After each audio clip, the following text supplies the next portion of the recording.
জমকালো আয়োজনে সিলেটে নতুন করে স্পোর্টস উদ্বোধন করলেন প্রধানমন্ত্রী তারেক রহমান।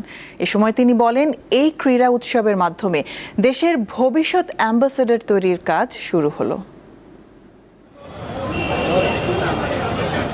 শনিবার সকাল থেকে সিলেট জুড়ে মুষলধারে বৃষ্টি। এতে নতুন করে স্পোর্টসের উদ্বোধনী অনুষ্ঠান নিয়ে অনিশ্চয়তা দেখা দেয়। সময় গড়িয়ে দুপুর, থেমে যায় বৃষ্টি। মুহূর্তেই জেলা স্টেডিয়াম কিশোর কিশোরী ও আমন্ত্রিত অতিথিদের উপস্থিতিতে সরব হয়ে ওঠে। এক পর্যায়ে হাজির হলেন প্রধানমন্ত্রী তারেক রহমান। এ সময় নতুন প্রজন্মের অ্যাথলেটদের অভিনন্দন জানান তিনি। পরে জাতীয় সঙ্গীতের সঙ্গে জাতীয় পতাকা উত্তোলন করেন সরকার প্রধান।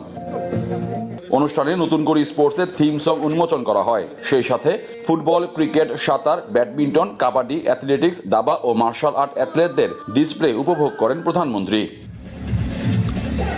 কিশোর কিশোরীদের উদ্দেশ্যে রাজনৈতিক বক্তৃতা না দিয়ে সরকারের প্রধান নির্বাহী তুলে ধরেন নতুন করে স্পোর্টসের পেছনে গল্প।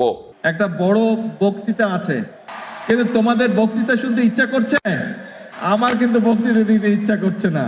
আজকে থেকে 4.5 বছর হবে, 4.5 বছর আগের কথা। আজকের এই যে আমাদের স্পোর্টস মিনিস্টার আমিনুল, যেহেতু আমিনুল স্পোর্টসের মানুষ, আমি স্পোর্টস নিয়ে আলাপ শুরু করলাম। আলাপ করতে করতে এক পর্যায়ে আমরা খাবার টেবিলে বসে ঠিক করলাম যে আমরা নতুন করে স্পোর্টস চালু করব বাংলাদেশে। দেশকে এগিয়ে নিতে নতুন প্রজন্মকে আরো উদ্যমী হওয়ার আহ্বান জানালেন প্রধানমন্ত্রী।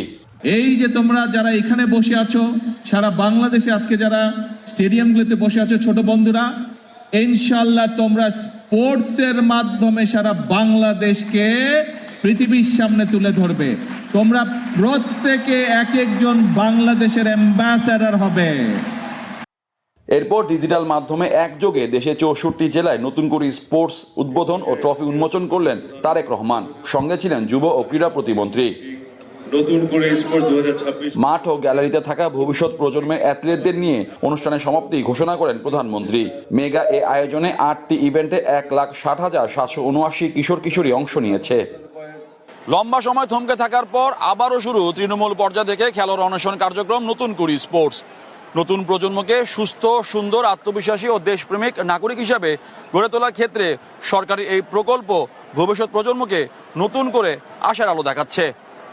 সিলেট জেলা স্টেডিয়াম থেকে মোহাম্মদ হাসিব, দীপ্ত স্পোর্টস।